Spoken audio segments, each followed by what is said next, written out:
Oi, eu sou o Gabriel, bem-vindo ao canal Recomendo Ler. Hoje eu estou voltando aqui para mais um vídeo, dessa vez para fazer o review desse mangá Decadência de Inyo Asano, publicado no Brasil pela editora JBC. Antes de começar o review do mangá, se você ainda não é inscrito no canal, considere se inscrever. Talvez você já conheça Inyo Asano por outras histórias dele que são mais famosas do que Decadência, como por exemplo Boa Noite Pum Pum, Solanin, ambos escritos por ele e que no final das contas possui uma temática muito parecida com a história de Decadência. Ainda que esses mangás eles têm uma perspectiva sobre saúde mental, esse mangá aqui também trabalha esse aspecto, mas de uma forma um pouco mais intimista, levando em consideração que nós temos aqui um mangaka falando sobre o seu próprio trabalho. Acho que é pouco provável que, ao conhecer as histórias do Inyo Asano, você não se depare com uma das suas principais características, que é principalmente a sua habilidade de trazer suas histórias para uma visão mais contemporânea e tratar sobre um aspecto que eu acho que, pelo menos para mim, que já li outros mangás dele, essa sua incessante e constante abordagem sobre saúde mental.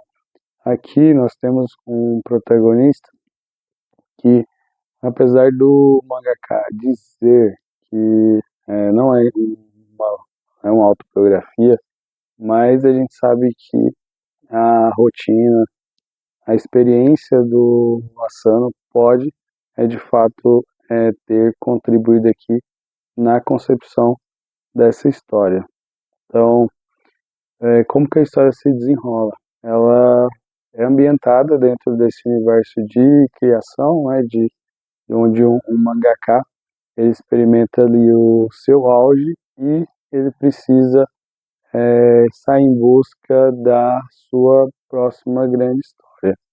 Então, ele é um autor de publicações de sucesso, que pode ser considerado um mangaka com os seus próprios êxitos, e em meio à finalização dessa publicação, ele se coloca no dilema de encontrar a sua próxima nova história. Mas ele não pode apenas procurar a sua nova história, ele precisa achar a grande história, ele já um mangaka consolidado no mercado, mas ele enfrenta algumas dificuldades em relação à própria profissão, como do que a gente conhece, obviamente, de como a, a vida desses autores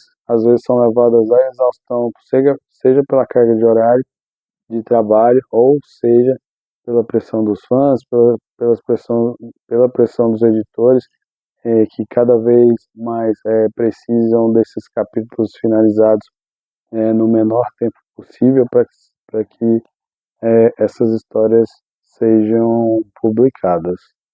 Então, nesse mangá Decadência, ele tem essa parte mais intimista de apresentar para o leitor todos esses bastidores que evocam essa necessidade de sempre ali o autor está sendo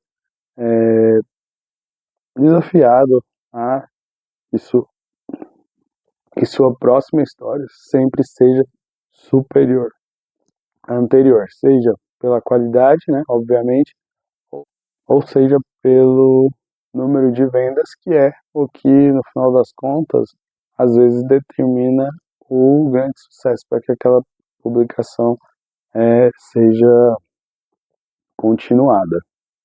Em Decadência a gente segue a história do Kaoru Fukazawa, que é um mangaka, que, conforme eu já tinha dito anteriormente, ele experimenta todo esse processo, tanto, acho que um tanto desgastante, que acho que todos, pelo menos as pessoas que leem e acompanham esse, as publicações de mangás do Japão, e não apenas as publicações, mas a entrega que esses autores precisam dar para que as suas histórias sejam publicadas. Então, é uma cobrança extremamente alta, não só dos editores, mas de alguns fãs que colocam ali cargas de expectativas muito altas referente às suas obras preferidas, né? Então, aqui, a gente acompanhando, né, esse processo mesmo de busca interna sobre essa nova história. O protagonista, ele vem de um casamento onde a sua mulher também trabalha na indústria, mas ela está ali como editora de um mangaka que realmente está fazendo muito sucesso. Não que o seu marido não tenha feito com a história que ele tem publicado, mas assim, em comparação, né, ele estaria ali basicamente no seu início, ainda que ele tivesse muitos leitores que o estivessem acompanhando. Então, essa decadência aqui do título o título não poderia ser outro, sendo bem sincero, porque ele realmente mostra toda a progressão desse mangaka com os problemas que vão sendo gerados, seja por vícios, seja pela sua autocobrança em relação à sua próxima nova história, seja pela interação com os seus leitores através das redes sociais e que, de certa forma, eles se mostram apegados e impactados pelas histórias que ele criou e eles esperam uma oportunidade de poder ter essa chance de ver uma nova história lá do seu autor preferido. Então, esse excesso de cobrança, seja profissionalmente, no seio familiar, no caso do mangaka aqui, o protagonista, isso acaba levando ele para um poço sem fundo, né? Ele se coloca em situações que naturalmente já poderiam colocar qualquer pessoa em uma situação de comprometimento da sua própria saúde mental.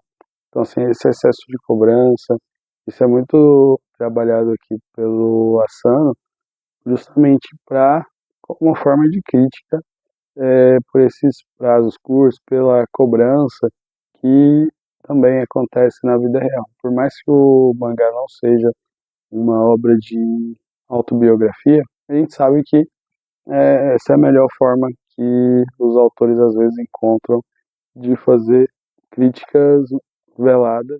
Isso seria uma forma muito direta de criticar o mercado que ele mesmo faz parte e que, de certa forma, o cobra tanto. Então, é muito interessante acompanhar essa jornada do protagonista. Ele realmente faz jus ao título. A história é muito envolvente do início ao fim, então existem umas partes que as reflexões sobre essa história e sobre todo o processo que esse protagonista está passando são bem interessantes. Não é um mangá que vá conversar com todo mundo. Então é isso, fica aqui uma dica de um mangá. É para quem principalmente quer conhecer as obras do Inio Asano. Acho que apesar de trabalhar os aspectos da saúde, trabalhar sobre saúde mental aqui, eu eu considero esse mangá um pouco mais leve do que as outras obras dele. Então, é uma excelente porta de entrada para as outras publicações que o autor tem já traduzidas aqui no Brasil. Então, fica esse reforço aí de recomendação de um mangá excelente para leitura. É isso, então, fica a recomendação de Decadência, do Inuyasha, publicado pela editora JBC aqui no Brasil. Se você já leu o mangá, deixe aí nos comentários quais foram as suas percepções sobre a obra, pontos que obviamente eu não falei tudo aqui no vídeo, mas deixe aí a sua opinião e sobre as outras obras dele, quais devem ser as minhas próximas leituras. Então, se você gostou desse vídeo, não deixe de curtir. Eu já falei lá no início, mas se você ainda não é inscrito, considere se tornar inscrito aqui do canal e até o próximo vídeo.